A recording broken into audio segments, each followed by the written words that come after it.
tonight. Brad Hall here from Fenix Physical Therapy. We're going to look at a little bit more about hip mobility and ways that we can loosen up hip movement to help protect our back. This following stretch is one of the ones that people don't like the most, but is massively valuable and extremely effective. In the CrossFit world, in the fitness world, this is often known as a couch stretch. We're going to take you through different variations of a couch movement.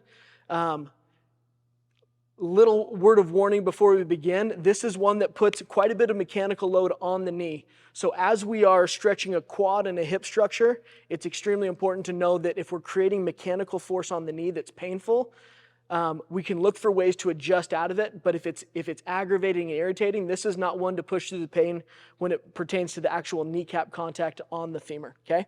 So the position we're going to start with, Jake, I'm going to have you stand up. You're going to clip your left toe on the front of the bench, just like this. Perfect. Now, balance right there with that foam roll. I'm going to have you kneel down and put your knee about as far back underneath your foot as you comfortably can. Perfect, just like that. Now, this foam roll is going to come midline and relatively close, about mimicking where your up leg is, okay?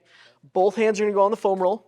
Now, what we want to see here, we can see Jake is pitched forward just a little bit, which isn't bad. It's a good starting position. But what we want to see is as that foam roll comes closer, bring it up to you just a little bit more. Naturally, a runner stretch, we want to push the hip forward and come here. That's not the tissue we're stretching with this one. The position we want in this is for the knee to be almost underneath the foot, and then we want the hip to stack and get your glutes right back almost on the heel of that foot. Now, Jake, what do you feel in that position? So tension in the muscle, any pain in the knee. Perfect. Now, what we're going to do to turn up the heat on this one, we're going to do a nice firm push down on that foam roll. That's going to turn those abs on. Do you feel it? Now, that's going to protect the pelvis and the spine. Next thing is we're going to contract your left glute muscle. What do you feel when you contract? Feel that. A little spicy, right? Yeah, spicy. Okay, so that tissue lengthening, when we contract a glute, it's going to open up these structures, hip flexors and quads on the front of that leg. This is one that, as we can get into a neutral pelvis position, is super protective for the low back.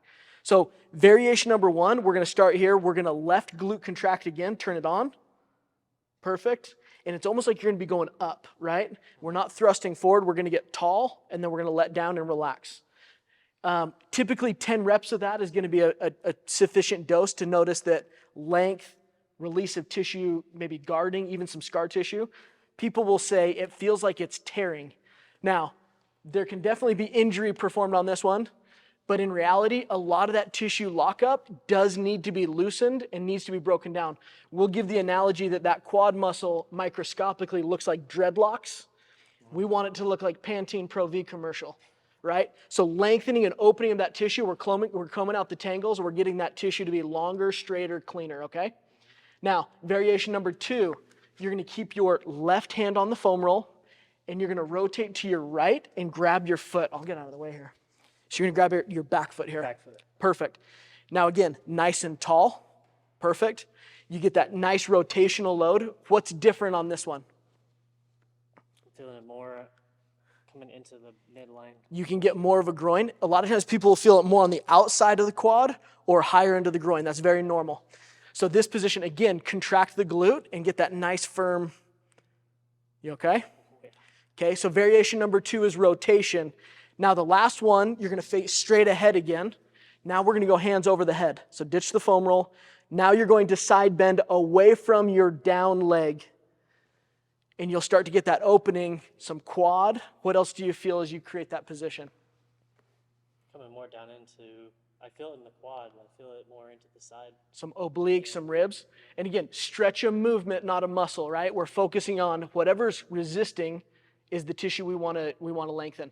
Now, variation number two, Jake, grab your top watch hand and get up nice and tall for me. There we go. We'll notice people will want to kind of flex out of this one. Stay tall, and you're going to side bend and pull that watch up to the ceiling at an angle, and you get this nice long stretch. Tricep, lat, oblique, glute med, IT band. You have this whole chain. Whatever's tightest is going to stretch first. Another variation is you can focus a little bit more on kicking that hip out. Oh, yeah. You feel that? So look for all these little micro changes to access different tissue, but stretch movements and not muscles. So this is couch series. The first one, go to hands on, contract the glute, push the hip forward, get tall. Number 2, we're gonna rotate to the right, grab the foot. We're also gonna contract the glute on that one, push the hip forward. Perfect. In number 3, hands above the head, grab your near side or your down hand, and you're gonna pull across. Couch series. Now, biggest thing to be aware of is that we're creating hip movement and not spine movement. That's the primary role of the foam roll. If you have a PVC dowel or something else, even a sledge that's in the station, something that can cue you to not go backward on your vertebrae. That's the opposite of what we're training. Hip movement rather than spine movement. If we can load that hip tissue, it heals, it recovers much faster. We don't want to load the vertebrae, which is, like you said, a source of that 53% of back injuries that we see in the workers' comp world for first responders.